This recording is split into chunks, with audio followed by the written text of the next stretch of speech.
Hello and welcome to another episode of the Film Nerd Podcast. This is just a little intro to the episode.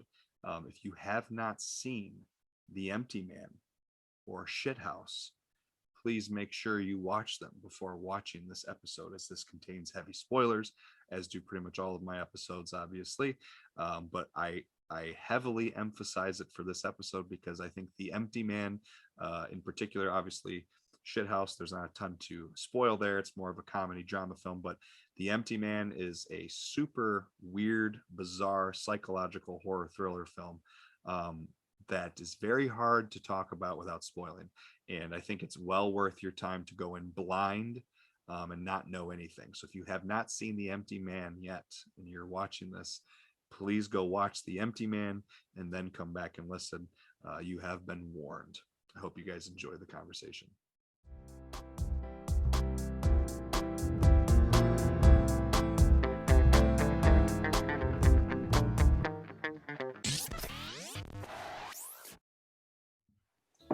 Hello and welcome back to another episode of the Film Nerd Podcast. I'm Vince, and with me tonight I have veteran guest Jon Horford, Michigan basketball extraordinaire, Blueprint Athletes founder. How you doing, man? I'm just happy to be back, Vince. Happy to be back for another episode. I know I've had a couple people on twice, and you've been on I think 4 times now. Yeah. Granted, I haven't had that many episodes. I think this is like 17 I've done. So I'm honored then to have been a part of so many. Have been asked so many times. Yeah. Shows you I value your input and your opinions. Yeah, it's that, or maybe I'm just more available. I have no idea what it is. Either way, I enjoy. You're a busy man, dude. You're a busy man. Either way, I'm a little busy.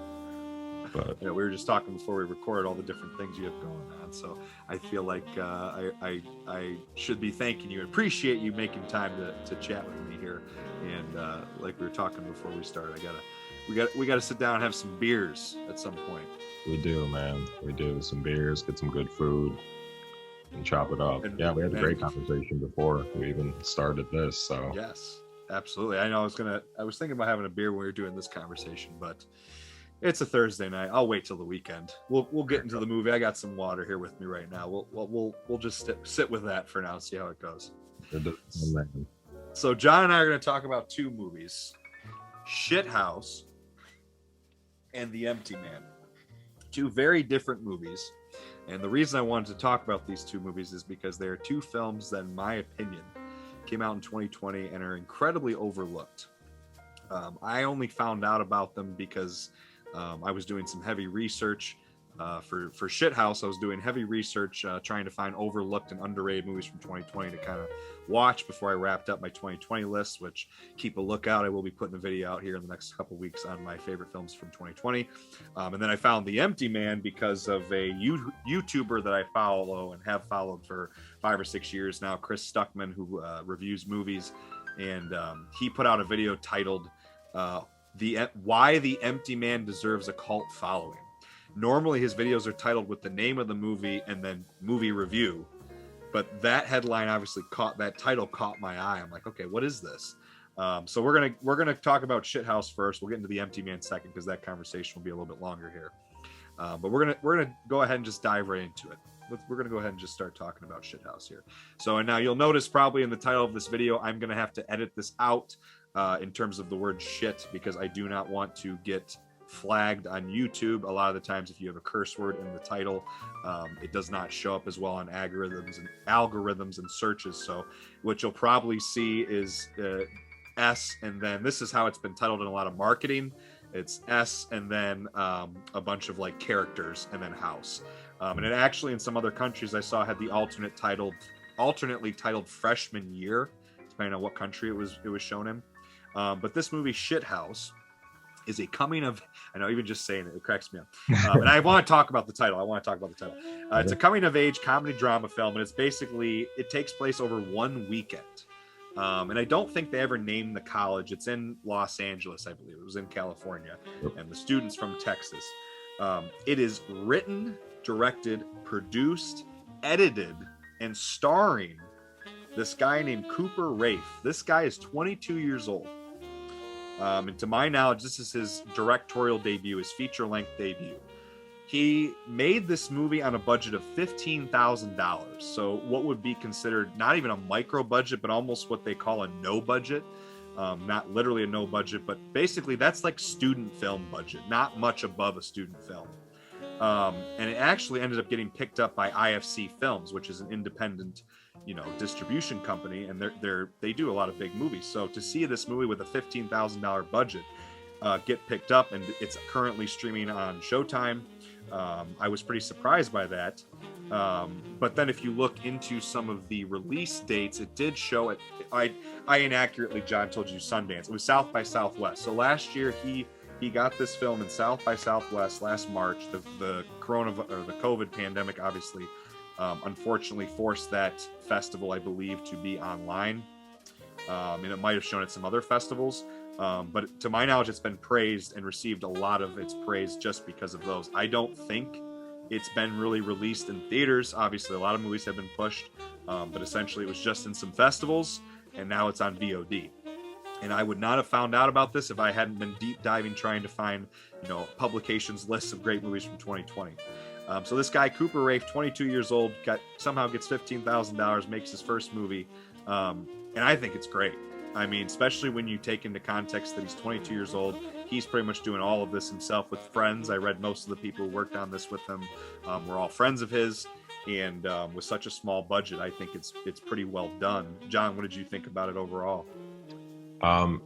Dude, shocking that the budget is as small as it is. I'm not as good with actors and actresses' names, or maybe they just prefer to be called actors. I think I heard something about that once, but the woman, like his love interest, whatever, in the movie, she's Dylan. Yes. Jalula. I don't know how to say that. Yeah, she's in she's in the Kimmy Schmidt show from Netflix. Unbreakable. Yeah. She plays Xanthippe, and I was just like, she looks so familiar. Well, and his roommate, that Logan Miller, I think is his name, right? I think that's the name of the roommate. He's been in a lot of stuff. Yeah. So it's interesting. But the $15,000 budget doesn't include like paying actors and actresses, does it? I thought it did. Maybe. My guess would be that it does, and if it doesn't, maybe because they were friends, they just did it as a favor. Yeah, and even getting like the camera equipment. So I've had 5 professional promo videos made.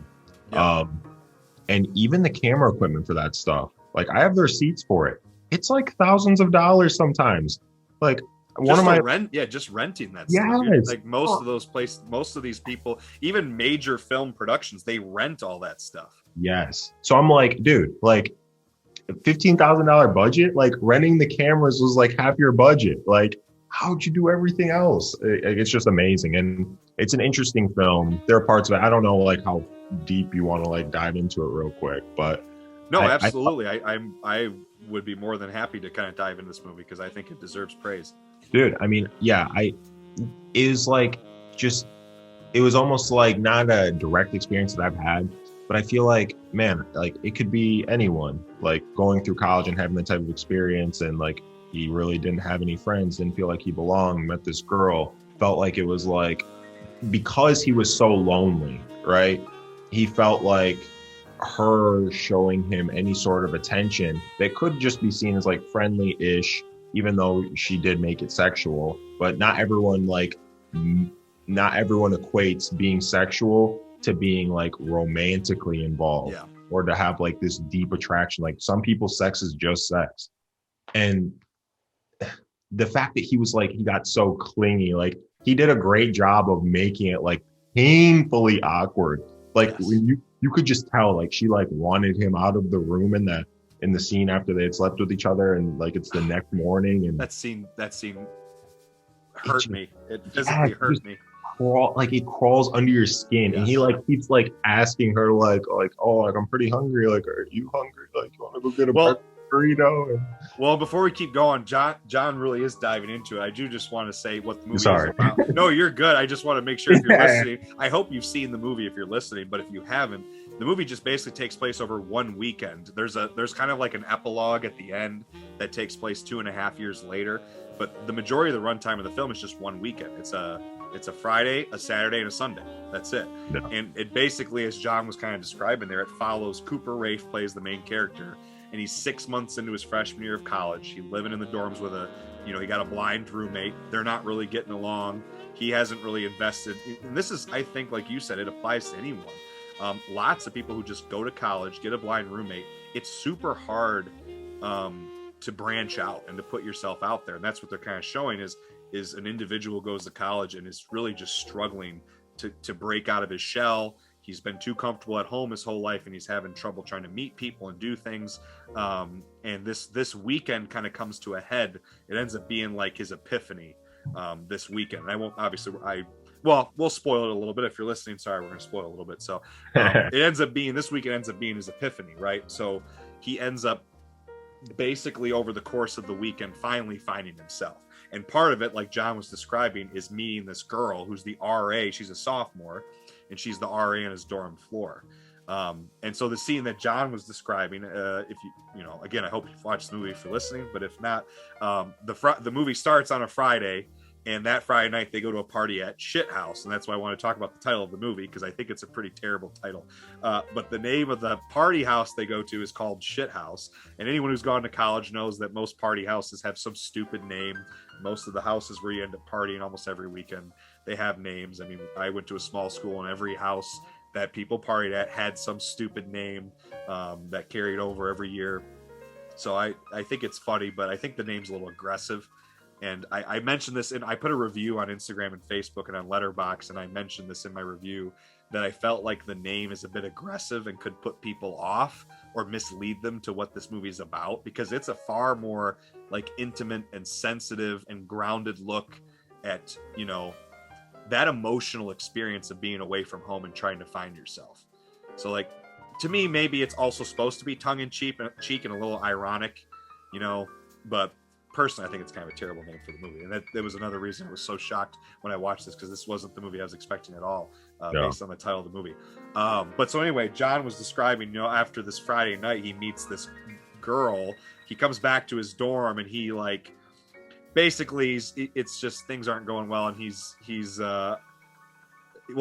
roommate comes back, and is that the night his roommate shits himself? He doesn't know that till he gets back the next day after. I thought it was that night though, because isn't that why he leaves his dorm room? Because he leaves his room because he can't deal with him, and he goes down the hall. Does he shit himself again? Because I swear the next morning when he comes back, he brings up shitting himself again. I thought the next night was when he gets sick, and then he takes care of him. He's giving him water. I think the first night, the Friday night, because they go to two parties. They go to a party Friday night. They go to a party again Saturday night. I think the party on Friday night is the one where he comes back and he shits himself. And then Cooper Raiff's character, Alex, he tries to help him, and he just basically is just, being a total dick. So Alex is like, okay, well, I'm going to leave. And he goes down to the lobby, and it's like he's going to sleep in the lobby, just kind of hanging out on his phone. And then Maggie, the actress Dylan plays the character Maggie, comes out there, and then they start talking, and then she invites him into her room. And they have this intimate night together, right? Because they end up trying to have sex, and it doesn't work out, unfortunately. But then they end up wandering around campus on the quad and just talking all night, with the whole gist of it being a journey to bury her dead turtle. Which is funny, but I think that whole portion of the movie is so college. It's such a perfect microcosm of college, just being up all night, meeting someone. They wander into a softball game in the middle of the night with all of these college students who are just drunk playing softball. And to me, that is such a perfect snapshot of college and kind of a representation of college. And I feel like a lot of people who go to a university, go away for college, could probably relate to that. And that's to me what's so powerful about this movie is, one, how small of a budget they had to make this, and how effective it is, especially for someone who's a first-time filmmaker. I mean, sometimes you see big filmmakers take a little bit of money and use it very effectively to create a film. But for someone who, to my knowledge, has never made a feature film, he's 22 years old, to make such a touching and grounded and intimate movie with almost no money, and it looks really good. I think you just said you didn't realize the budget was so low, because I think that's a credit to how good it looks. It's well shot. It's well edited. Low. What's like, that? I didn't think it's crazy low. Like, I didn't think you could, like, I thought Paranormal Activity had like a small budget. Didn't they have like a $30,000 budget for that or something? I think it was about $100,000 for that. I think Paranormal Activity, I swear it was like 30,000 or it something. Might have been like tens of thousands. low. It was low. It was very low, because that movie was like the record for the amount of money made compared to its budget when it came out. Yeah, that one's pretty low too. Yeah, but this one, 15,000. Yeah, it looks so good. Like, I was like 15,000. I was like, dude, I could make a movie for 15,000. Like, if I was that creative, like, I'm not, but it's incredible. But yeah, the story, like you said, it's just so relatable. Anybody who's gone to college, I mean, I feel like almost anyone could say that they had like some sort of experience with somebody. Like, I walked around some night with someone at college that I didn't even really know, and even if it was just for that night, like, we were able to like have a connection in some way. Like, that just doesn't really happen outside of like college. It's like, I like that you said that, because it is something that's so unique about college. Like, meeting people, like trying to meet friends in life is so hard. And I feel like just like naturally, I love the movie I Love You, Man. Have you ever seen I Love You, Man?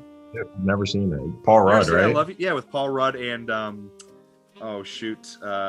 guy who's in How I Met Your Mother, who plays Marshall in How I Met Your Mother. I can't remember that actor's name. He plays the other main character. But the movie is about a guy trying to meet guy friends, and he's like 30-something years old. And that movie is hilarious, because it kind of shows you how to like naturally just meet friends is so weird. But in college, I feel like college kind of breeds that, that environment to just make friends. And it is such a unique experience, because you do things like that, like hanging out all night, wandering around the quad, going to get fast food, going to stupid parties, drinking, just doing stupid shit. Like, and it just it's this environment that people that you don't know at all. Usually, like a lot of times, like you don't know them at all, and sometimes you never. Like, college is so big sometimes that you never see them again. Nope. Like high school, for the most part, it's like, oh, I know that person, or I know your brother, or my friend is friends with your friend, or whatever. But college, like, sometimes you'll meet somebody, have a conversation, even like a small connection with them, and you'll never see them again. Like, it's crazy. It's weird. It's weird. I agree with you. I and even for me, I know John went to the University of Michigan. And I went to Hillsdale College, which are two radically different schools. One is very small private. One is Michigan's a private school, isn't it? Mm-mm. It is public. Yeah. Is a public university? Okay. And I went to Hillsdale College, which is a small private liberal arts school, 1,400 students, which was smaller than the high school John and I went to. But like, there were people that I met there that I haven't spoken to in years, or like I would meet them as a freshman or sophomore, and I, maybe would run into them once in a while and say hi, but it's just like, I know that's kind of exacerbated at a university. You might meet someone at a university with tens of thousands of students, and I'm sure you experienced that, and then never see them again, Oh yeah. I mean, even in a place like Hillsdale, like, you have people coming from all over. It's not like everyone's like, we all live here. Like, I live down the street and you live down the street, and it's like Hillsdale was actually 60-40 out of state. Yeah. 60% of the student body was out of Michigan. Yeah. Exactly. So it's like, you don't know these people. No. But like, I don't know, college is just a time for those types of connections. But it was like, but it's also, I mean, it's also a message on people, and I guess they tie it together in a weird way at the end. I didn't necessarily love how they did it at the end. Yeah. It's kind of like, if you're persistent enough. Okay, yeah. So I mean, I didn't love that, but at the same time, it's a good example of how somebody that sorry, I'm drawing a blank right now. Okay, it's a good example of how somebody can be friendly towards someone else, or even, like we were saying earlier, like sexual towards somebody else, but it doesn't necessarily mean that they are looking for like a relationship or like a very intimate connection, which this was like a perfect example of. But the other person who may not be accustomed to living in that way assumes like, oh, this person's being nice. Especially when you're talking about like a sophomore versus a freshman in college. Like one of them has a whole year and a half of experience under their belt of being in college and having that understanding that like college is a time to just mess around, right? Yeah.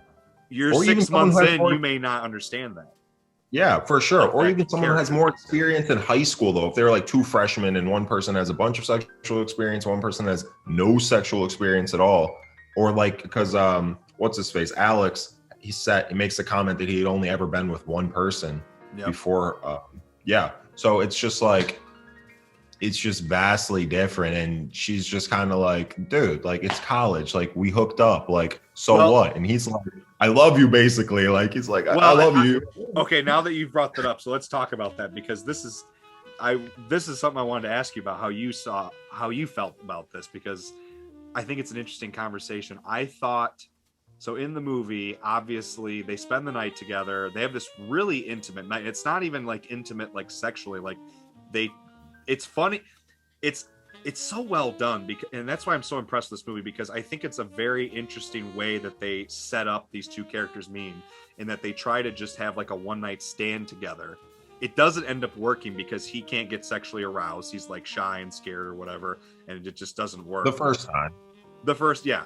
But then what really ends up being intimate is them spending time together. And they end up just wandering around, super vulnerable, like more vulnerable than having sex. Yes. Exactly. Like they start revealing things about their family and their lives and like all of these really personal things. And to me, I think it's really messed up the way she treats him the next morning. I don't think he handles it well either, but I thought it was kind of messed up. And I think it's so well, it's a credit to, again, the movie, how well done it's portrayed, because I was so invested in his character that like the next morning when she treated him poorly, like, again, I don't think she owes him anything, but I think she went too extreme. Like they did have a super vulnerable, intimate night, and like you don't think so? So what do you think? Let me see what you think. You gotta like the body language, her subtle cues. Like she doesn't start through the whole night when they were hanging out. No, the next morning. Oh, the next morning. She doesn't start out being a huge dick. Like, she's just kind of like, I got to get up and get around and get ready, which is like probably the truth. Yeah. And she's like, and then she goes to the bathroom real quick and she's like, yeah, I got to get ready. Like, got to get started with my day. Like, let me squeeze by you real quick. And she comes back and she's like, oh, you're still here. Like, and then he's like, oh, you like, I thought you wanted to go get breakfast, blah, blah, blah. And she's just like, oh, well, I'm really busy. Like she started out like, you got to read her body language and read the room. Like, and then she gets pissed because he's like, he does not stop. Like, he's like, I think you and I should. He might as well just been like, I love you. I want to be with you. Like, I think, should you and I add context to anyone listening about our personal relationships? The fact that you and I have been with this, like, I've been with the same woman since high school. Didn't you and Christina start pretty much? I know you started dating more in college, but you've. College. I guess I don't want to assume anything. I thought you guys had been together for a while. No. We did not even talk. The funny thing about maybe I'm assuming then. Christina and Maria were friends. My sister were like best friends when we were growing up. Dude, I had maybe so Christina was over at my house all the time. I had maybe 2 conversations with her. Like, I genuinely, like, it sounds shitty. I've said it to her. She knows. Like, I didn't really know. Like, I didn't really think about her as existing, like, for the longest time. Like, she's just like one of Maria's little friends. Like, yeah, she knows. She can probably hear me right now. She's fine. I love her to death. But yeah, so yeah, we started dating again when she was a freshman at MSU. That's when we started dating. But you were near the end of your college career by then. I was it was red shirt junior year, so I would have been a senior. You were in your 4th year in college. I was in my 4th year of college. Yes. All right, so never mind. I was making assumptions there then, because I guess I should add, I have no room to talk about relationships. My wife and I have been together since we were 15. So it, like, I know that's incredible. I have, but like, I bring that up because it's really hard for me to imagine. I haven't had to try and date or be with anyone in almost 15 years. So like Yeah. for me, like I don't know, I guess I read this kind of stuff and probably interpret it a little bit differently. So that's why I guess I am curious that, or I do like that you kind of have a different perspective on it, because I Yeah, think, but I also think it's a credit to the movie, because I think the movie kind of paints those interactions and the conversation, the dialogue, it's done so well, it's so realistic.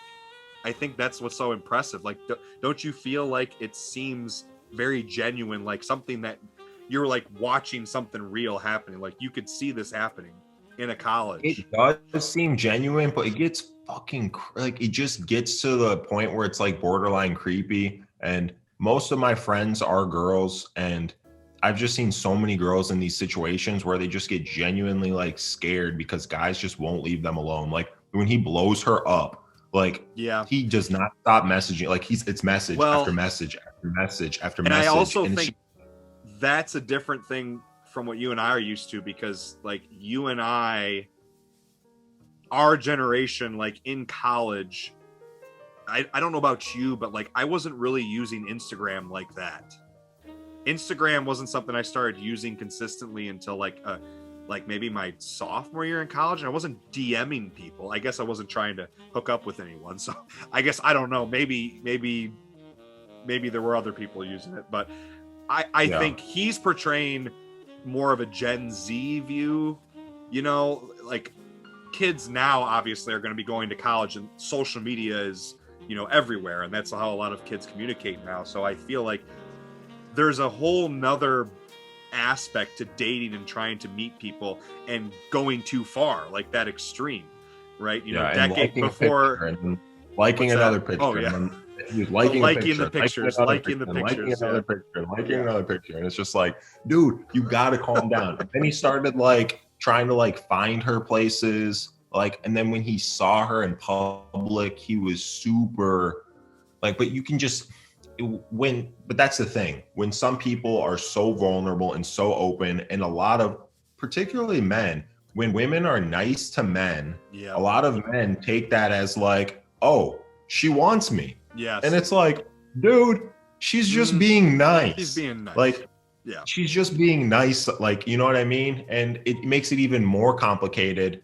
just because society has this, you know, perception of women that like, oh, like a woman can't be like sexually active in the same way a man can be. Like if a guy slept with a girl and then was just like dude, her character does in the movie, like, chill out. Like exactly, guys do that all the time and girls do it all the time, but society just doesn't accept it as well. It's just like, wait, you're a girl and you had sex with me, so that means you love me. And it's just like sometimes they just want to have sex. Like, I guess that leads me into another question. Do you feel like this movie unfairly, like its characters, I'm trying to think how to word this, like do you feel like these characters and the way they're portrayed in this kind of story, this narrative, do you feel they are unfairly taking like a side with the main character? Or like, because the way I felt when I watched this movie, and like by the end, I understood both of them. I understood her being creeped out. He went way too far.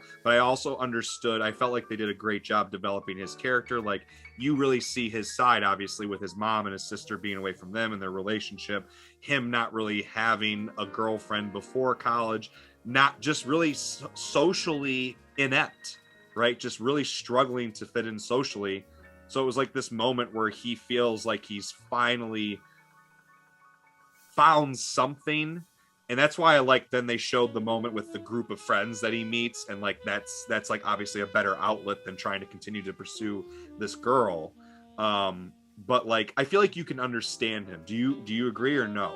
Do you feel like you can understand where he's coming from, even if you don't agree with how he's doing it? I totally understand where he's coming from. He's lonely, and somebody showed him affection and intimacy and was open and vulnerable with him when he needed a friend. Like he has no friends. He admits that he has no friends, and his roommate's a piece of shit. And this girl is the first person that's treated him like a human in so long. Like loneliness is like no joke.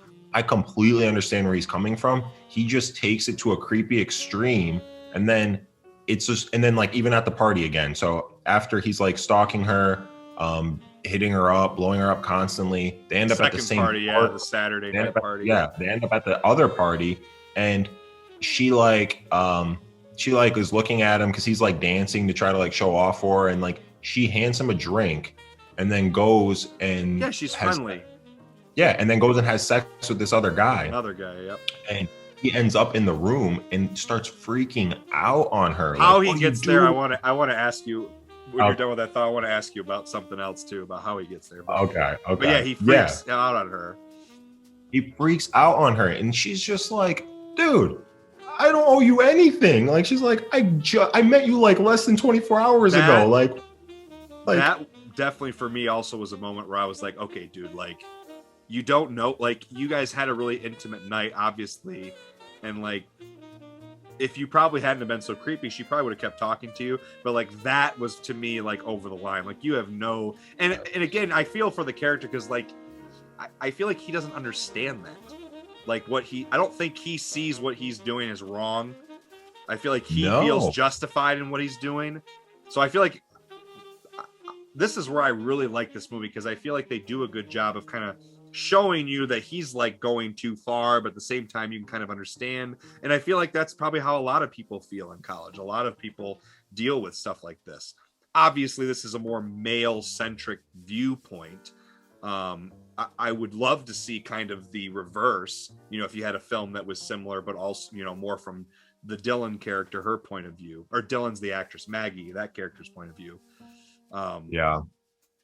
But I do, that moment is like, okay, dude, like, and it was so hard to watch. I'm like, oh, what are you doing, dude? Like, he was acting like and then he gets mean.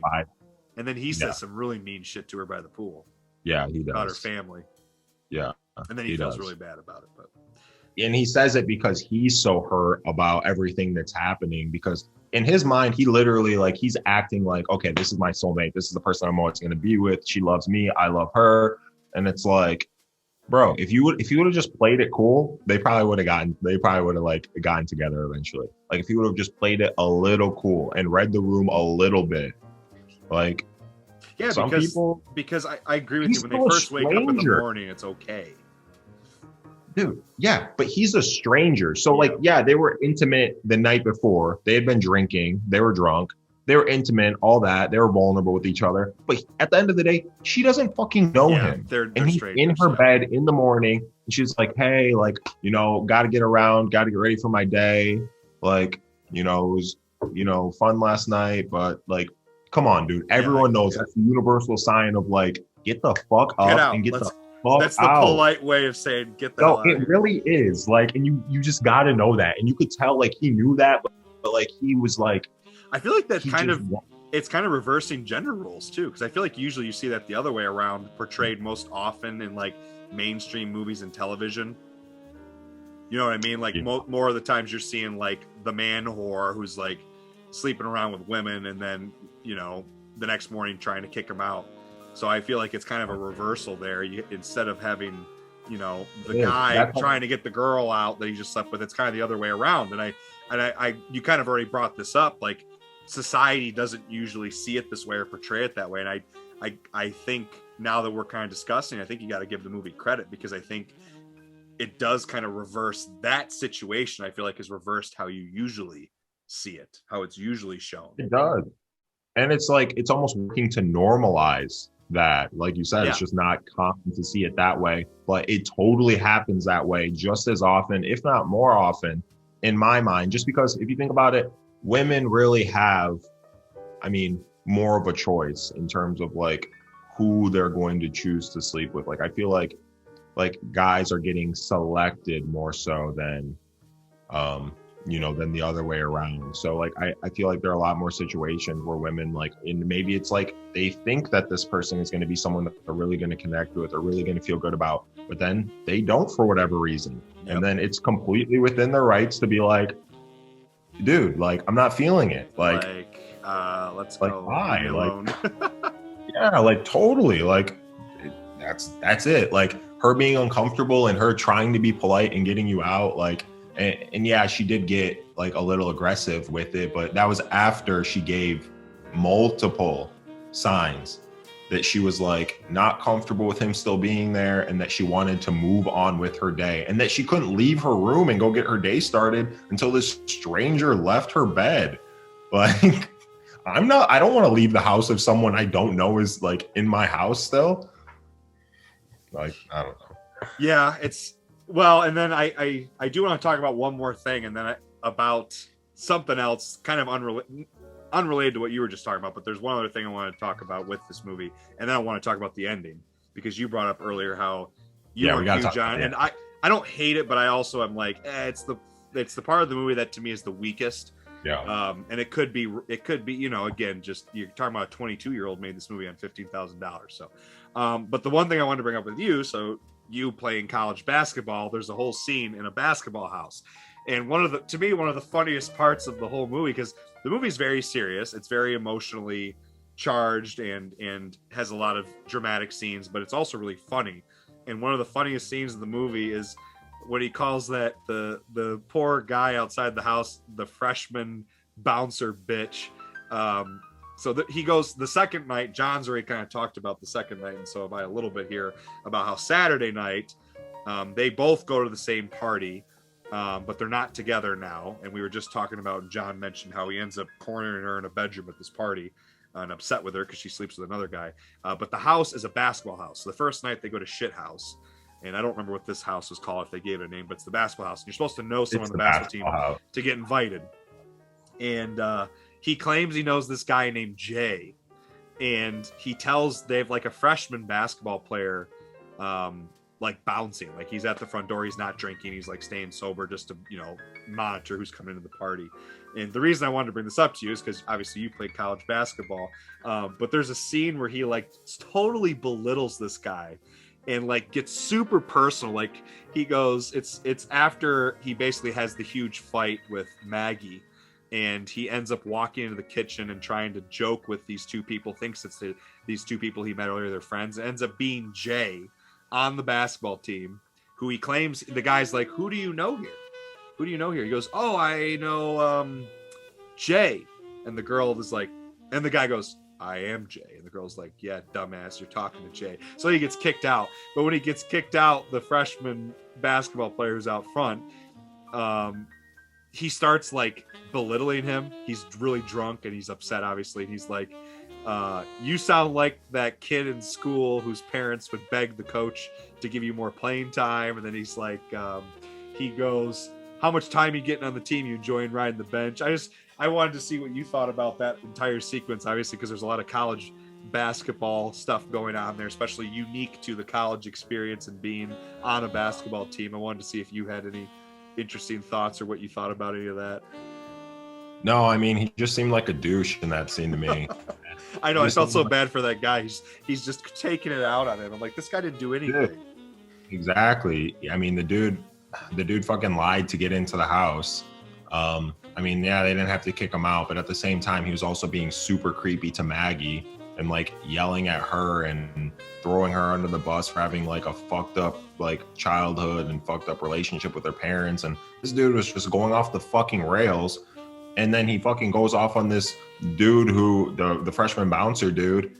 And is just being first he tried to pull a joke on two people in the kitchen who he thought were his friends, ended up being Jay. He's like, hey, why don't you guys get a room? And then it ended up not being people he didn't even know. So they look like a bigger asshole. Yeah. No, wait, it's because he thinks that it's Maggie, isn't it? No, I think he thinks it's those. Wait, yeah, no, it is. And then he says, oh, I thought it was two of my friends. It's because he thinks the girl is Maggie. Are you sure? Yes. And then when he sneaks back and then he gets kicked out. I thought it was because he thought it was those two of that group of four he ends up being friends with by the end of the movie. I'm 100% sure this is what it is. So he thinks that it's Maggie making out with a guy in the kitchen. So this is before he even knows that Maggie had sex with anyone. So he thinks it's Maggie making out with a guy. And he's just like, and then he makes that comment. Oh, yeah. You're right. I'm getting scenes mixed up. Yeah. He ends up yelling at Maggie after this because then the freshman bouncer chases him. Yes. And they end up coming back to the party and he jumps the fence behind the pool and goes back into the house. He like goes into a room to try to hide. You're right. And Maggie's in there and she just had something. And the dude's holding a condom, a used condom. And he's just like, what the fuck? And then you're right, because because back in the kitchen scene, when he first walks in, the look on his face, and again, this movie is very well done. Like, this is a great moment of acting. Like, the look on his face is like completely devastated. And then there's like this moment of realization in his face, like, oh, I can't be upset. We're not together. Like, this is all like I interpret it from his performance with his face, because like he looks like completely devastated, kind of turns and then comes back and was like, kind of like, okay, maybe I should just make a joke and try and be funny. And yeah, you're right. He thinks it's Maggie. Yeah. But I also, another one of the funniest scenes is as he's ending his like ridicule of that freshman basketball player, there's like this very quick cut, like the camera's on him. He puts his wig back on. He's like, this is you. And like, he's pretending to be him. And then all of a sudden it cuts to them running down the sidewalk. And like, I laughed so hard. That was great. And then obviously the entire sequence ends with that guy hitting him in the face with a basketball as he jumps back out of the party. Yeah. I just thought that whole sequence was funny. Anyway, let's move on. Talk about the ending here, and then we can switch to the other movie we're going to discuss. But so okay, the end. You and I, it sounds like, are kind of on the same page here. I don't hate the ending, but I feel like it seems like someone who's never made a movie before. Like, it seems rushed. It's very like it's. So if you're listening, hopefully you've watched the movie. Basically, after this disaster of a Saturday night party, Cooper goes back to his dorm and he ends up kind of becoming friends. His roommate is really, really messed up, and he ends up helping him, and him and his roommate kind of become friends. And then the next day, him and his roommate, after he's helped his roommate, him and his roommate kind of go out and hang out a bit. And then he ends up seeing that group of people that he met at the softball game from Friday night, and they kind of become friends a bit. And then later on, he ends up running into Maggie in the back of the dorm as she's trying to dispose of her turtles terrarium. And so they kind of connect again. Kind of, it's like they've taken a step back from the whole thing and thought about it and end up becoming friends. Well, then it jumps 2.5 years later. So it's kind of ended on like a happier note. It's like, and there's a moment where he breaks down crying on the phone, talking to his mom and his sister, like, I got to stop calling you guys. I got to stop reaching out. I got to focus on college. I think I know what I got to do now. So it's like you see that he's finally realized that he's got to make some changes. He's got to step out of his shell. He's got to be a bit more discreet about what he's doing, a bit more conscientious about his decisions. And then it jumps 2.5 years ahead. So Maggie is now a senior about to graduate. He's at the end of his junior year. And it's weird because when they jump ahead, there's this scene where they're in a library, him and Maggie. She has a performance in a play. He goes to watch her with their friends and performing in a play. And it seems like they're just friends, but then they go and sit down in the library and have this very serious conversation with them about getting in a relationship. And it doesn't make any sense to me, because you're telling me in 2.5 years they haven't had this conversation. They haven't already talked about dating. You know what I mean? It seems kind of lazy. But again, I gotta think it's like first time filmmaker, low budget. I feel like there has to be something there that we're missing, like a reference to something or something, because it's like 2.5. It seems like something's missing. Super long period of time, like, and also it also just kind of like reinforces like, oh, if you're just super persistent and creepy and like borderline stalker, like you can eventually get the girl. Like, it's just like, what? Like, he was so bad in those early days, and then just to jump that far ahead, we have no idea what happens in between. It's just like there's something we're either missing, or like you said, it's just $15,000 budget. Yeah, to me it's a budget. To me it's a budget thing, because when you have that, like you mentioned, with camera and crew and equipment and everything, and if you're paying for you're getting permission to film in certain places and stuff like that, if you only have $15,000, he's probably going to be limited on scenes he can shoot and what he can film. So he's probably looking for kind of a more uplifting ending, kind of a more inspirational ending. And I don't want to call it lazy. I think it's just a budget issue. I don't think, because I do think, like you said, it doesn't give a bad message, but it's not like the best message. No, it's like, not. And I feel like it's not a bad ending if there's something in between. If you have something to kind of justify it in between, it's like there's not enough there. It could have served better from like another 15 to 20 minutes, but again, to me, that's the budget. Yeah, it's like it goes from him being super stalkery, telling Maggie that she's like a fucked up piece of shit with horrible family issues, to him helping her throw away the terrarium and keeping a couple of the rocks from it. And then 2.5 years later, and it's like, all right, it's time to get into a relationship. And it's just like, huh? Yeah. And again, I think you have to acknowledge that inconsistency and that problem. I don't think the movie is exempt from criticism, but I also think context is worth noting. It's a first-time filmmaker, 22-year-old, $15,000 budget. I mean, there's probably only so much he can shoot, on that limited amount of money. So I would be fast. I think it's a great movie for what it is, considering its budget, considering the filmmaker, and the content. I think it's very relatable. I think a lot of people would enjoy watching it. I think its budget shows. I think if you're watching this movie, if you go to watch it, keep in mind the budget and the first-time filmmaker. And I think if you keep that in mind, you'll be really impressed. I personally was really impressed with this guy's first outing as a 22-year-old with what he had to make it. I mean, you mentioned the music. That's another thing when you make a movie. If you are using songs, the copyright issues can be really expensive, like buying the rights to a song. So, I mean, they used a lot of songs I wasn't familiar with, and I think maybe they had someone make some songs from the movie, and it's pretty good. I think the music's really good. I enjoyed the music they had in the movie. The ones that I recognized were by this band called Girl Pool. And one of them is like one of my favorite songs. Really? It's called Cherry Picking. It's really good. It's a really good song. And I was like, wow. Oh, I didn't know any of the song. I really liked all of it. I'm sure if I played the song, I would recognize it from the movie. Yeah. Because I thought it had some distinct music that's very memorable. Yeah. They did a good job. So that was Shithouse. So overall, would you recommend it? You enjoy it overall, even though obviously.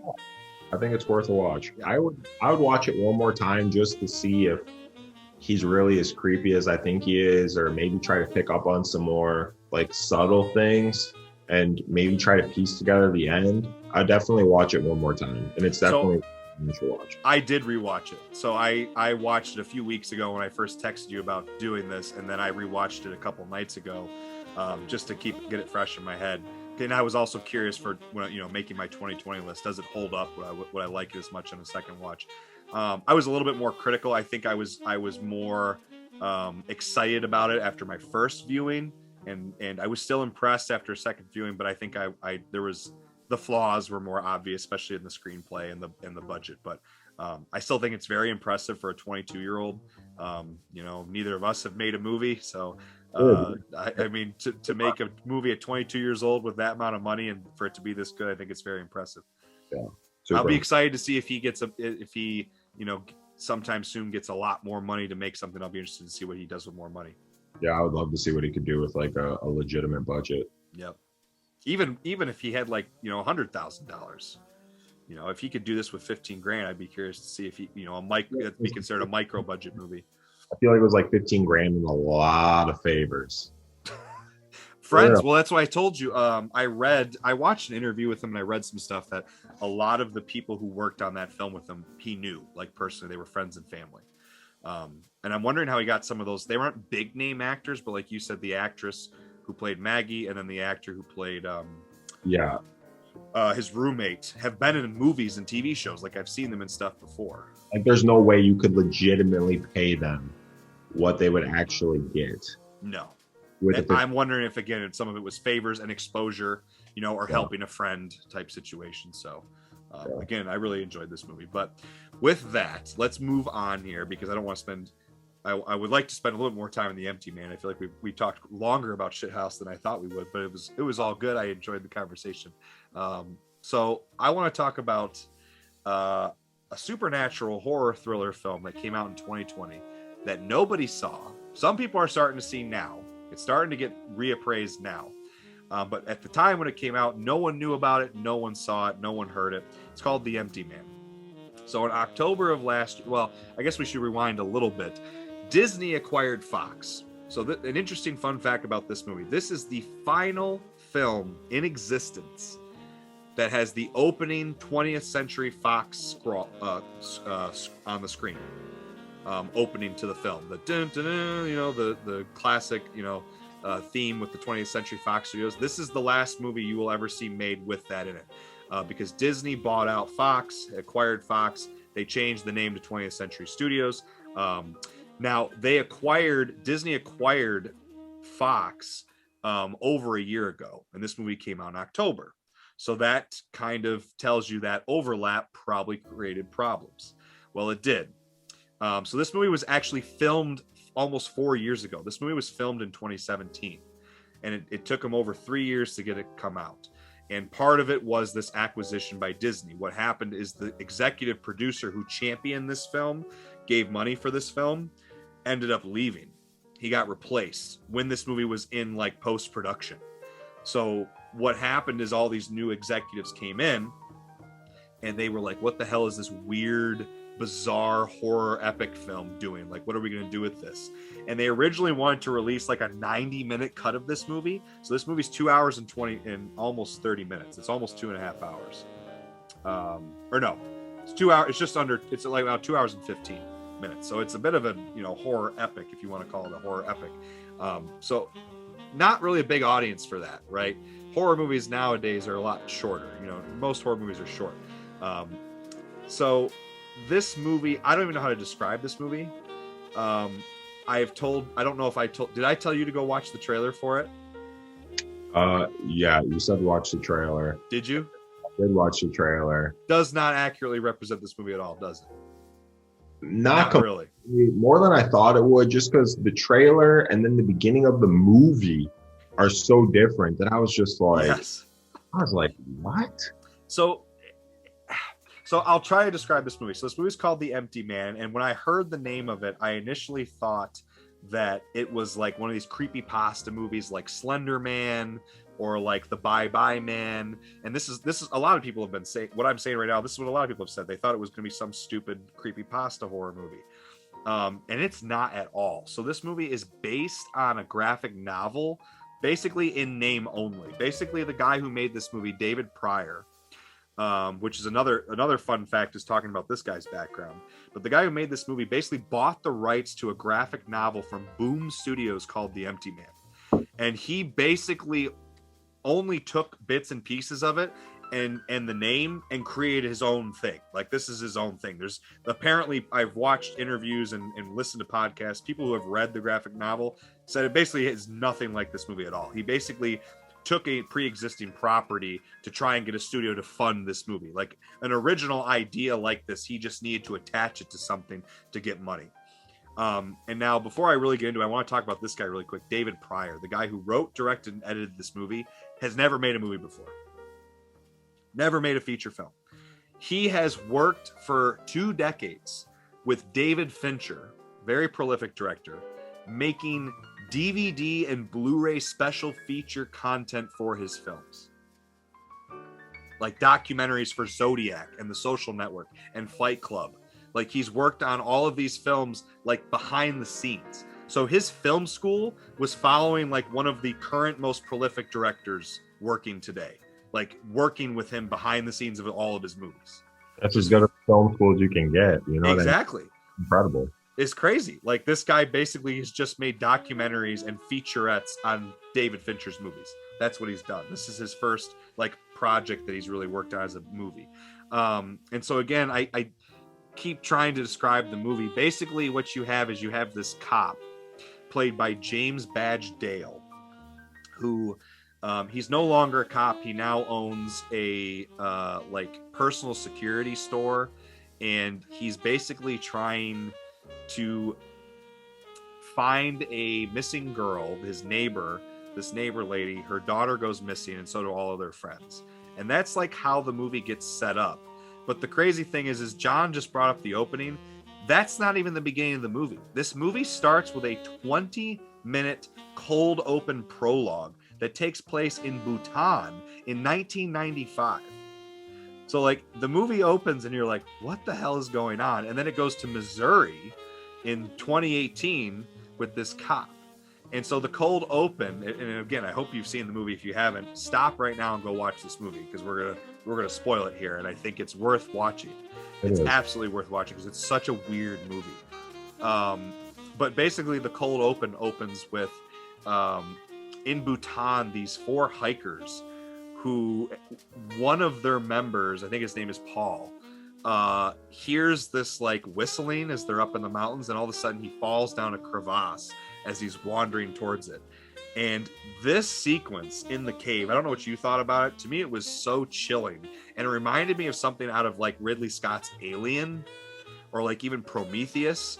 Like he goes down and his buddy follows him. You don't see initially what's down there. You don't see it until his buddy follows him, and he's like in like a cross-legged pose on the floor of the cave in front of this massive skeleton. This really creepy, eerie skeleton. It's not even just a skeleton. It's like other bones and structure off him in the wall of the cave. And his hand, and this is really important, his hands are like this in front of him. The reason this is important is because it's a motif in the movie that keeps, I don't know if you caught it. It was a visual motif throughout the film, which I want to talk about. But the skeleton is like this, and he's sitting and just sitting there. And there's this really haunting score, eerie atmosphere, and that in the movie opens basically with that character, this Paul guy, getting possessed by what you can only assume is the Empty Man. So I feel like I'm trying to describe this movie, and it's so hard unless you haven't seen the movie if I just sit here and describe the whole thing. But I haven't even asked you yet, because I've been sitting here trying to introduce this movie. What did you think about this movie? I personally love it. I told John before we started, I've watched it 3 times now, and it is absolutely weird, but I love it. What did you think? I thought it was really good. I thought the opening set it up well. At first I was like, what the fuck? Because it, like you said, they're in Bhutan, like the dude like is just super creepy score. I was waiting for like something to like jump out, like someone to like get their like head ripped off, and that does not happen. It's not in your face. It's like very suspenseful. It just keeps building up. It very much sets the mood for the movie. But like, because I don't know about you, but before I talked to you about it, I'm assuming you knew nothing about it. I didn't know anything about it when I first watched it, and I thought that was the movie. The opening 20 minutes, I'm like, oh, this is the movie. And then again, hopefully you've watched the movie if you're listening, but then I'm going to start spoiling it. Then they kill off all 4 of those characters at the end of that 20-minute prologue, and then the title sequence comes up on the movie. I'm like, what the fuck? I'm like, where's this movie gonna go? Yeah, no, it's such a cool cold opening and prologue to the movie, because then when you think, and then obviously that sequence, you're wondering what's the point of that sequence until the end of the movie. Obviously, it doesn't come back around to the end of the movie. Yeah, it comes back into play at the very end, obviously. Yeah. But so we'll kind of continue from here, getting into, before we get to the ending, I want to talk about some other things. But the main character is played by James Badge Dale, which we just talked about spending money on actors. I think this is a movie that also was not made for a lot of money. For a Fox, major studio horror epic, apparently he only shot this on $25 million. Because what they did is they went to South Africa. So believe it or not, everything in Missouri, and I think in Bhutan, that's all South Africa. The Missouri is more surprising. Like the Bhutan stuff, I'm like, okay, maybe. Like, so they apparently there was huge tax breaks and organizations that help with that in South Africa. Geez. They had problems with weather, though. Apparently weather in South Africa created some issues, and they ended up, getting away with some things. They had to finish some scenes in Vancouver. I watched an interview. I listened to an interview with this director. They had some of the scenes they had to finish in Vancouver. So this is where they got into problems with the executives. They got into the rainy season in South Africa, and then they were going to go finish it in Chicago. And then the snowy season happened in Chicago. And then they had to take a break from this movie, from filming for like 6 months. And then they finished in Vancouver. Yeah. But yeah, so the rest of the movie pretty much all takes place in Missouri. And you have this James Badge Dale as the actor, which I had to look up some things he was in. He was in The Departed. He plays one of the cops in The Departed, but I can't remember what else he was in. But he plays the main cop, and his character, I think, is interesting, because I think after you've watched the whole movie, this movie is like meant to make you question everything. Like, as an audience member, and even characters within the movie, the kind of themes and ideas in this movie are kind of around like this greater being and this greater thought, because a cult ends up coming into the movie. which I also was not expecting. I didn't realize that this movie was going to be about a cult. Yeah. But basically, by the end of the movie, you're left questioning everything. And I like that basically you have this main character, this James Badge Dale, who is like an everyman. You know what I mean? His character is very plain. I think it's very intentional. You know what I mean? He's not very complex. There's not a lot of depth to him. He's not very complex. But I think he's supposed to be like just a vessel for the audience to be taken through this movie. Oh. You know what I mean? Use that word. What was a tulpa, like a vessel? Isn't that the word in the movie tulpa? That's like a human vessel or whatever for manifestation.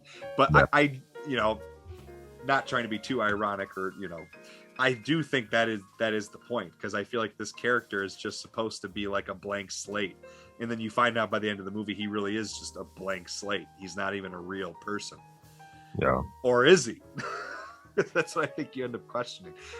So basically, he ends up finding out about this cult that worships the Empty Man, or the idea of the Empty Man.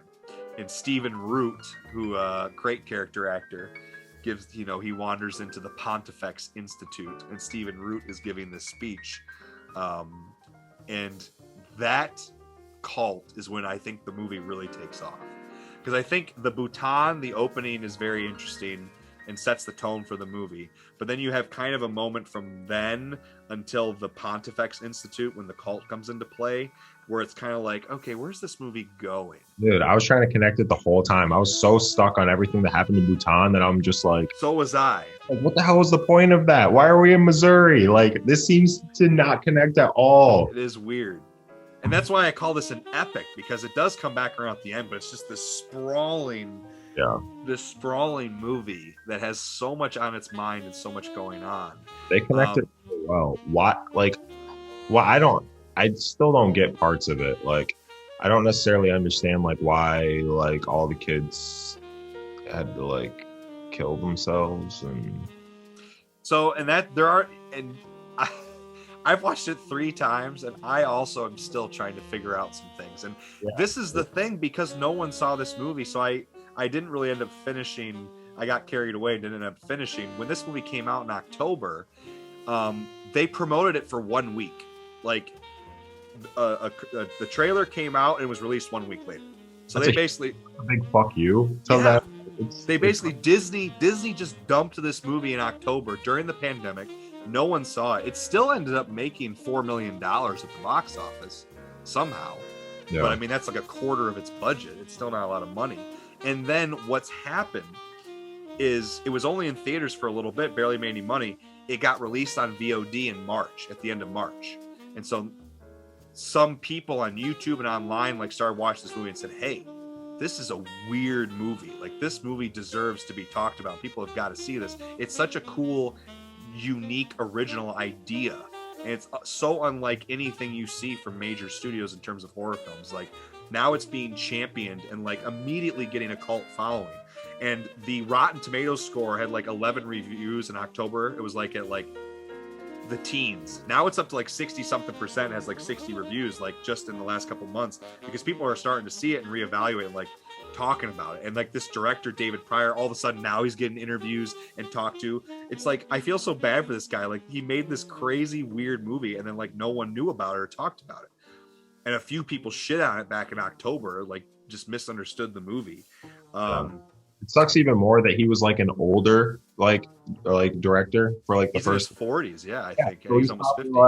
It's probably like, I waited all this fucking time and maybe I was never fucking meant to do this shit. Like, dude, I listened to an interview and he didn't know this movie came out in October and it's not getting this praise till March, 5 months later. And he was like, apparently in that window was like just devastated. Because he was so dedicated to making this movie. It's a very good really cool. And they tied, like you said, it's like a long way to come back, but he ends up tying everything together. There are a couple things I don't get, but that might just be me not understanding. Dude, I've watched it 3 times. The reason I brought him up is because And the reason I just brought all that up is because of what you just said, where you don't understand. And I there's still some things I don't understand after three viewings, and I want to watch it more. I think it has great rewatch value because there's a lot of cool stuff in this movie to dissect and talk about. But I bring that up because not a lot of people are talking about it. There's some people who are finally starting. If you go on YouTube, you can find some interviews, some podcasts with this guy, and there are a few reviews, but not very many. So I think it's going to take some time for people to really dive into this movie and break it down and talk about some of the things going on. I think one of the things I like most about this movie is its atmosphere.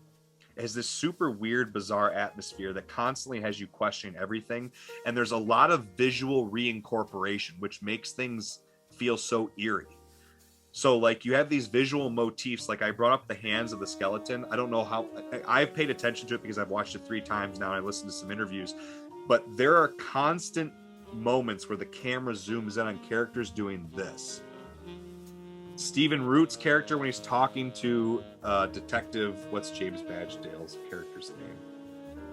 James Lasombra. When he's talking to James Lasombra in the Pontifex Institute, he does this. He talks about people and, you know, ideas and things connecting. The skeleton is doing this. At the end of the movie, when he goes into the hospital, he does this on the counter.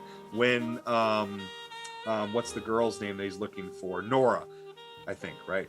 No, that's the mother. Nora's the mother. He is friends with him. Yeah, like the missing kid. Amanda.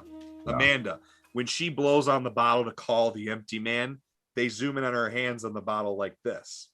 So there's constant. I did not notice, dude. It happens throughout, and the only reason I knew about it is because I've been listening to podcasts and stuff. That there's all these visual motifs. Another visual motif in the movie. Do you remember in Bhutan they zoom in on the like prayer cylinders spinning as they walk by? They spin them all. Yeah. And then later on, he goes into a backyard with the dead dog and spins the clothesline, and they zoom in on the circular thing spinning. There's there's a bunch of visual motifs of like cylinders being spun in the movie. Another thing that keeps being reinforced is him waking up in his bed, and it kind of like, especially with the empty man, when the empty man comes to him.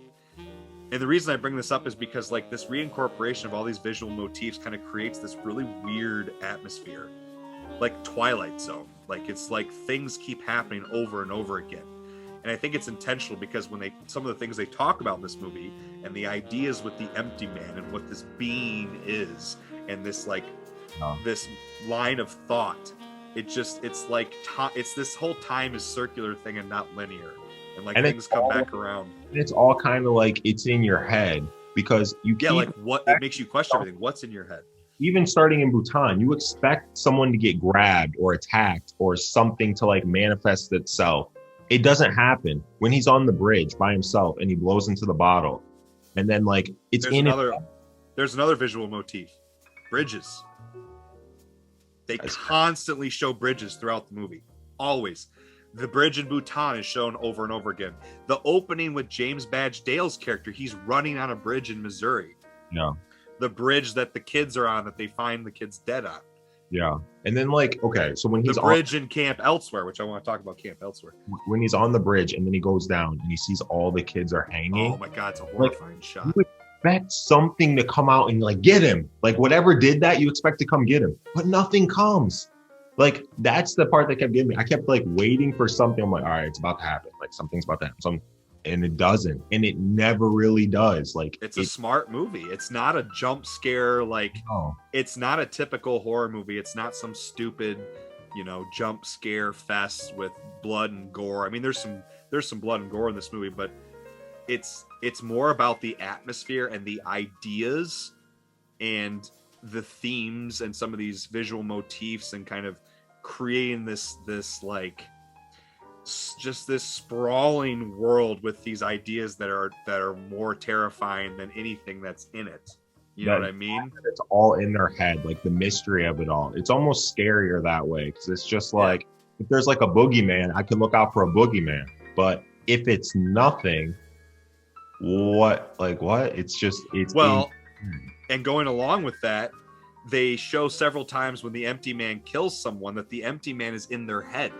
Yeah. They show like a physical manifestation, but then they'll cut away from the character's point of view to like a third person point of view, and it's them doing it to themselves. Yeah, exactly. It's all in your own head. The one girl, the shower scene sticks out the most.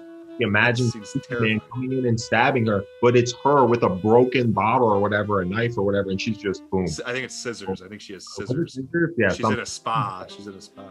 She's just stabbing her own self in the face, but in her mind, that seems creepy too. Like it's all in your head. Yeah, it's super weird. So, and I want, there are some specific things I want to get into more here too. Like, we got to talk about Camp Elsewhere. So as the movie carries on, I kind of talk again. I'm hoping if you're listening, you've seen the movie, but James Badge Dale's character, again, what's his name? James. His name is James. So that's the actor's name? Oh yeah, James plays James. That makes it easy. So James Lasombra, the detective, former detective, he is trying to find his neighbor's daughter, and then he ends up stumbling on this cult. Right, his daughter, as John just said, the daughter and all of this girl and all of her friends go missing. They're all seniors in high school, and he ends up finding all the friends. They've committed suicide. They all hang themselves underneath a bridge. And then the one girl stabs herself. It's very terrifying. After they've kind of talked about the fact that to call the Empty Man, you go to a bridge and you blow over a bottle and you say his name, and then he comes to you. And after 3 days, they keep having this thing 3 days, it ends up killing you. And you think that's what the movie's going to be, but it takes a radical turn when he goes to this cult. He ends up researching and finding out, because there's all these flyers and pamphlets at these kids' houses about the Pontifex Institute. And he ends up looking it up and finding information about this cult. And he goes to the cult and he finds Stephen Root, who's a great character actor, kind of leads as this Arthur Parsons. And dude, when he comes into the cult, the Pontifex Institute, that girl at the desk was terrifying. Who gives him like the thing to fill out, like she just has this like completely gone look on her face. I thought that was freaky.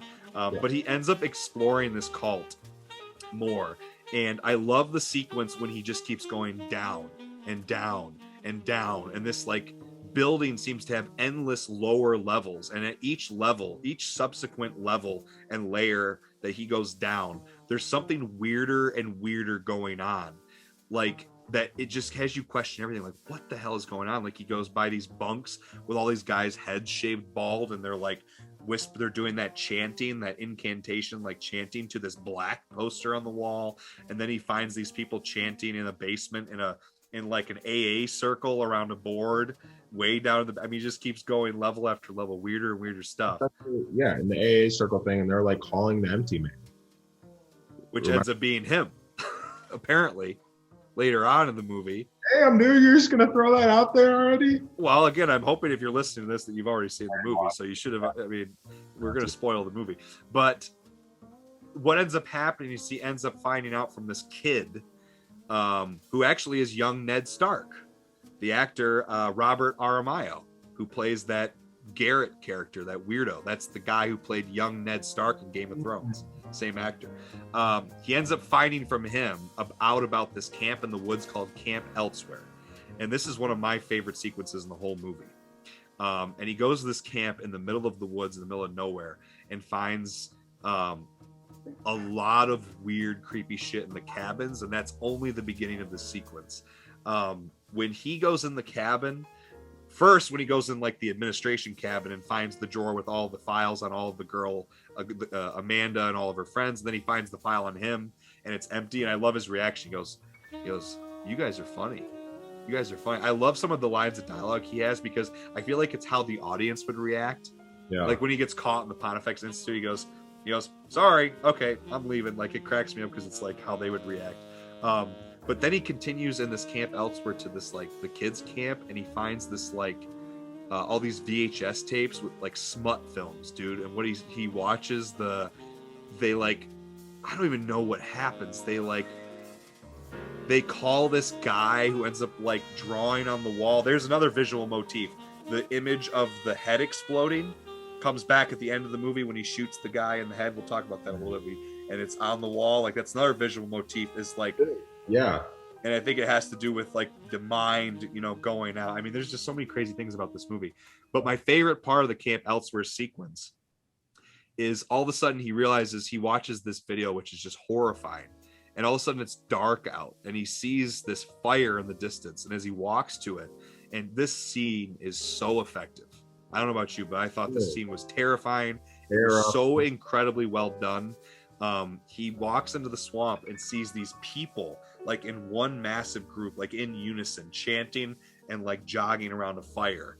And then, dude, I'm getting goosebumps thinking about it. He turns, he's like, kind of like, I don't know what the hell's going on. I'm just gonna leave. He turns around to walk away, and all of a sudden it goes quiet. That's another thing that's really effective about this movie is its use of sound, sound design. They're very big on the bugs, and the sound of wind, and footsteps. I mean, the sound is the attention to detail is great, but the sound cuts out completely, and he turns around, and the fire is out. And all the people are just standing still, right? And then the light turns off. There's this huge like floodlight on the grounds where they're at. The light just turns off, and all of a sudden they all start slowly walking towards the swamp where he's at. Look towards him first. They look towards him, and then he takes like one step back. And that's another thing I love with the Empty Man, because they show that in Bhutan. Remember, they show that in Bhutan with the girl, where like if you step towards him, it's like he won't come at you till you start to step away. It's like you're calling to him to come after you. It's like they are this entity of the Empty Man. And I love that he goes, yeah, no. Yep. He goes, he's like, fuck this, I'm out of here. And he just takes off, and they just take off after him. Yeah, it's even creepier because I feel like he takes like a couple steps back, and for every step he takes back, they take a step towards him. Like, stops moving forward, they look at him. And then he takes a step back after he's like, oh, fuck this. Takes a step back, and then they take a step. He takes another step, they take another step, and then he's like, and then that's when he runs. Then he starts running, and they run. Running. It's terrifying. In the dark, in the woods. In the dark, in the woods. Like, ooh. That entire sequence is so effective. It's like one of the most chilling scenes I've seen in a horror movie in a while. It's so well done. Like every little bit, like the use of light, the use of sound, the visual image. There you go. There's the circular thing again, the visual motif of those people. They showing something going around circular. Again, I think this movie is just it's so weird, but it's so good. And I think there's a lot of interesting things to discuss. And I don't think it's a perfect movie. I think it's very dense. I think it's like a great example of like biting off more than you can chew. But I think it's going to give it it's going to give it legs. People are going to be talking about this. Is when people start to see it. That's honestly one of the reasons I wanted to do this episode, because I think this movie needs to be championed. I wanted to talk about it, and I thought you would enjoy watching it. I thought it would be fun to put out something out there to talk about this movie. You got to break down the end, though. You got to. So the end was like, yeah, I don't know. So, and the movie continues on, and I was trying to think where to go next with this, because wasn't that pretty close to the end? Was it not? So after he goes to camp elsewhere, I gotta find it here. That is getting closer to the end of the movie. Is camp elsewhere? That's what I thought.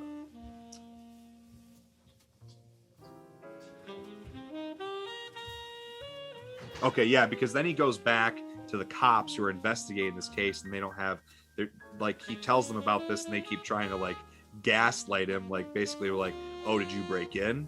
Oh, did you go down a road that you weren't supposed to go down? Like, they won't listen to all the creepy evidence he's given them, and they're just basically telling him like that there's no evidence to do anything. Yeah. But at this point, this is where he kidnaps that Garrett guy who's played by the young Ned Stark, Robert Aramayo or whatever, and like tries to get Garrett to tell him what's going on. And that's when Garrett, because he follows Garrett earlier in the movie to the hospital, and that's another funny sequence when he's following that Garrett guy, and he keeps picking up more and more people, and they get to the hospital, and like a dozen like 20-something-year-olds all start coming out of this car. Like 4 of them come out of the trunk. Thought that was a great moment too. And he follows them up into the hospital, and they're worshiping this comatose man who ends up being Paul from Bhutan at the beginning of the movie. Yes. And this cult has been paying his bills and keeping him alive because he's basically a vegetable, but he's a receiver. And I love the line, he receives, we transmit, or we transmit, he receives, or whatever. Like, he's this satellite to this empty man, this being, this higher purpose that this cult is looking for. but that he finds this Paul guy from the beginning of the movie is, you know, in the hospital bed, and so he followed Garrett there earlier, and then after Camp Elsewhere he goes back after Garrett admits to him that this guy is like vital to their cult, like he's basically the Empty Man, or you know, whatever the Empty Man is, that this is their communication with him or whatever, to the human world, to the, you know, our world or whatever. And he returns back, and then Amanda, who has been gone the entire movie, she's just disappeared, she's there, she's like trimming his beard for him and taking care of him. And this is, you know, basically the end of the movie when it gets super weird. And she explains that Paul is dying from having the Empty Man in him for 23 years, right? 1995, 2018. Like, it's taken a toll on him. And I think what's implied, because she says something about how it had been 500 years before him since they'd had a tulpa, right? A body, a vessel for this being. I think it's implied that the skeleton at the beginning of the movie was the previous Empty Man, or the previous vessel for the Empty Man.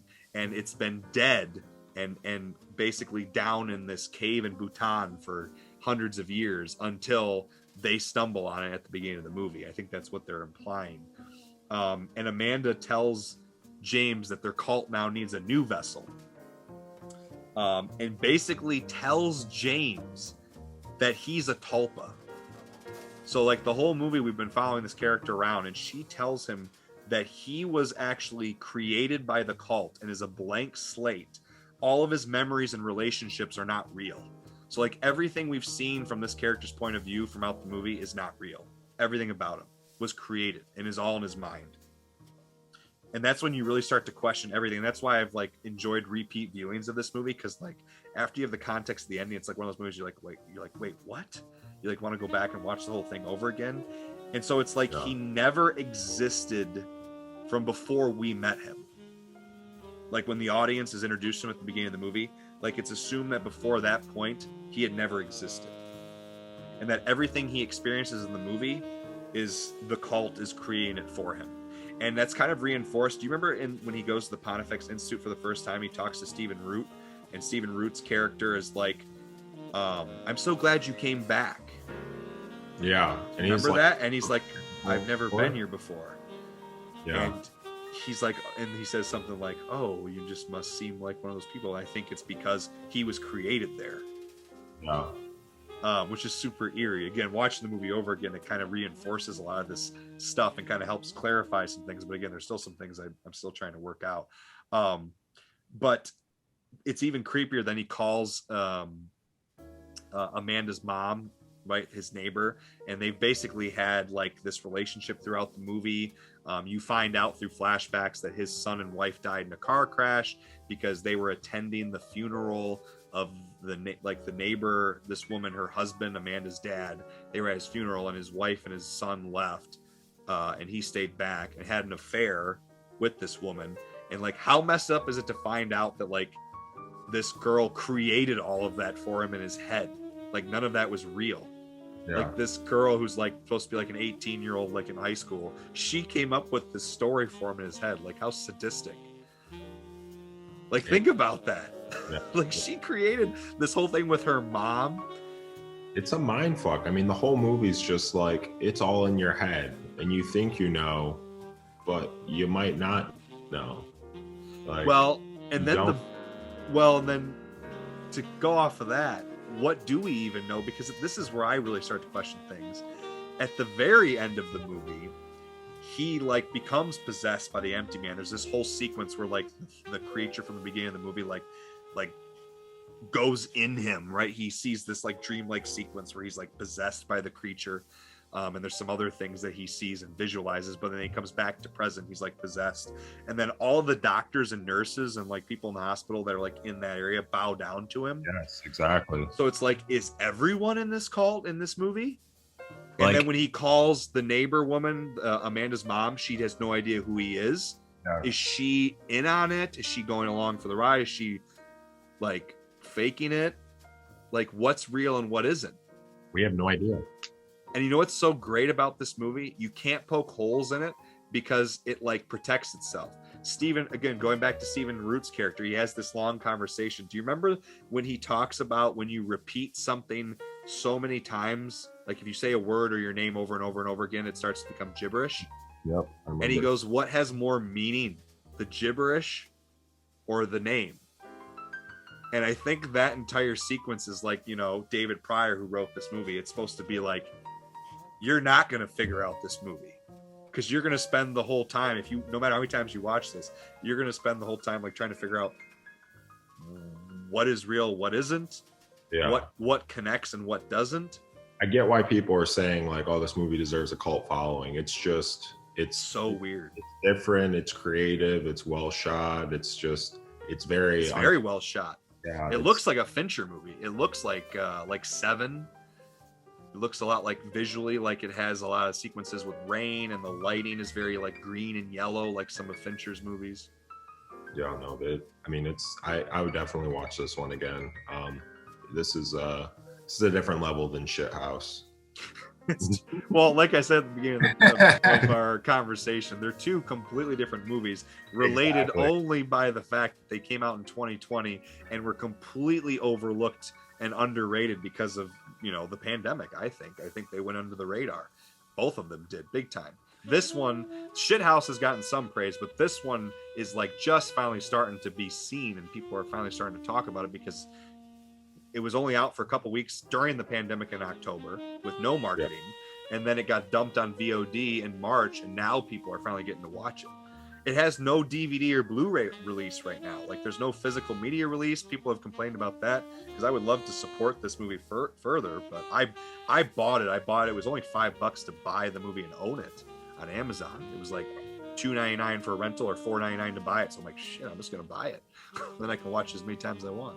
Yeah, no, I would recommend people, just like you said, it's so cheap. You should buy it. You should watch it. I'm going to watch it again this weekend. It's, I want to try to piece some things together because I still feel like I'm missing.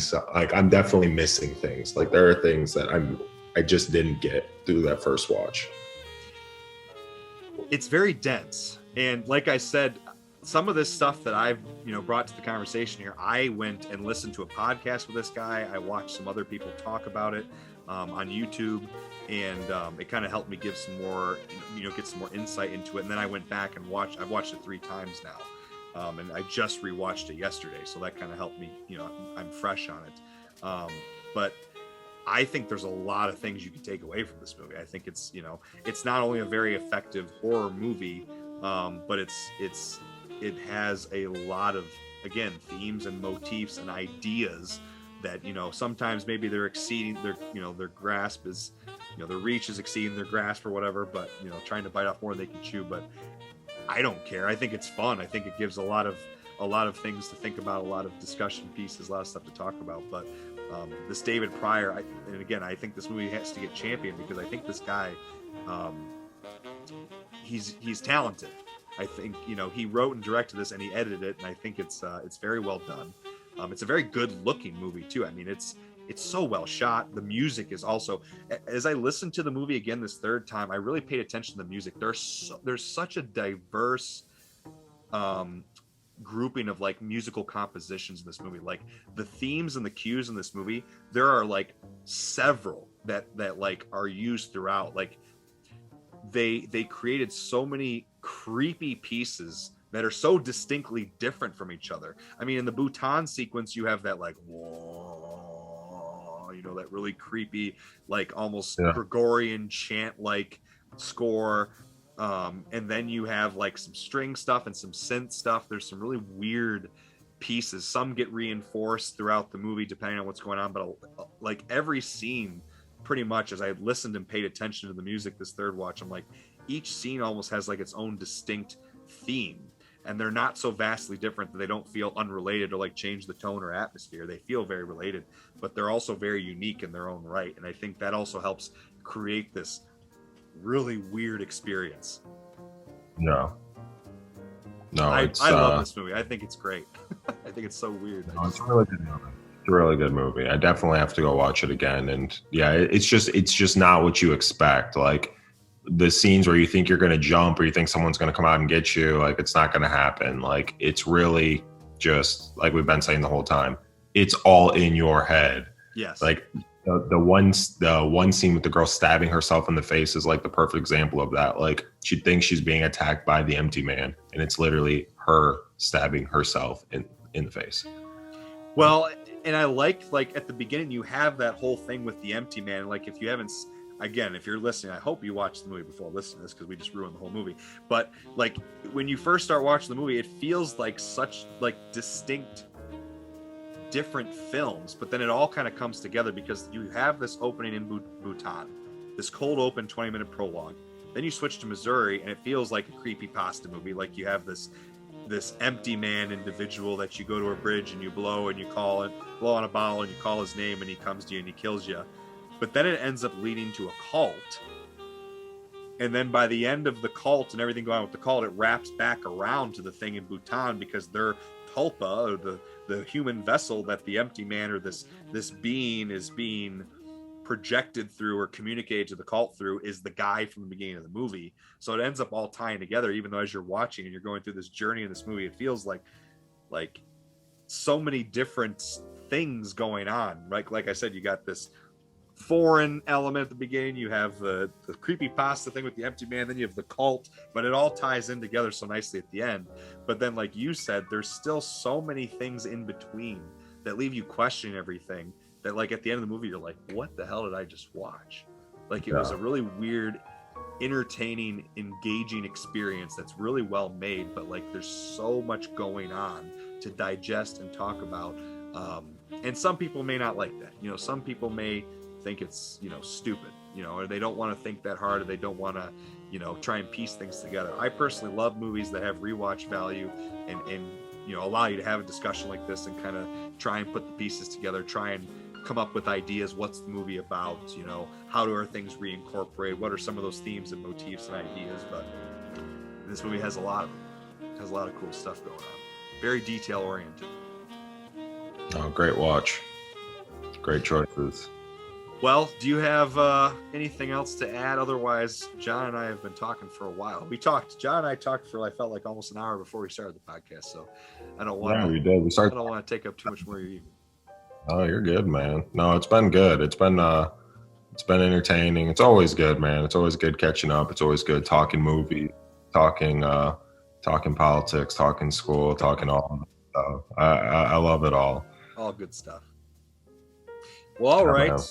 Well, if you listened along and you didn't see the movies, I'm sorry we spoiled them, but I don't know what to tell you. If you haven't watched them yet, you should still go watch them. Go support Shithouse. It's streaming on Showtime. Go watch The Empty Man. You can rent it. Last I saw it was like $2 or $3 to rent it on Amazon, or you can just buy it. It was like $5 just to buy it. So go support those movies. I think they're both worth checking out. Both of them are going to be high on my 2020 list, which I will be putting out pretty soon here.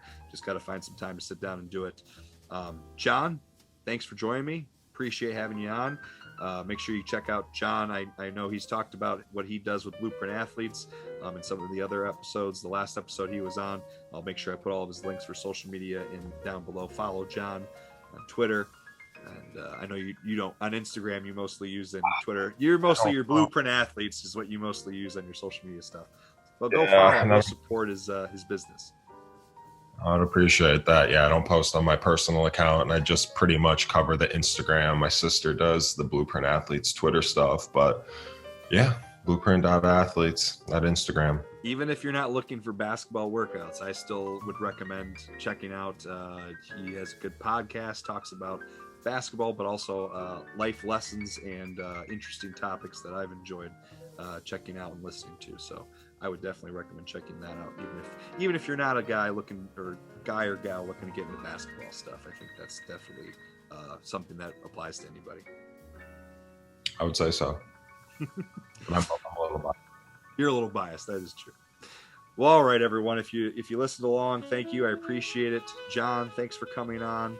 Hopefully we'll have him back very soon for another episode, and I will be back very soon to give you guys to put out my 2020 favorite movies of the year. So look forward to that. Thanks again for listening. We'll be back soon. Film Nerd Podcast. I'm Vince. Jon Horford. Go watch the movies.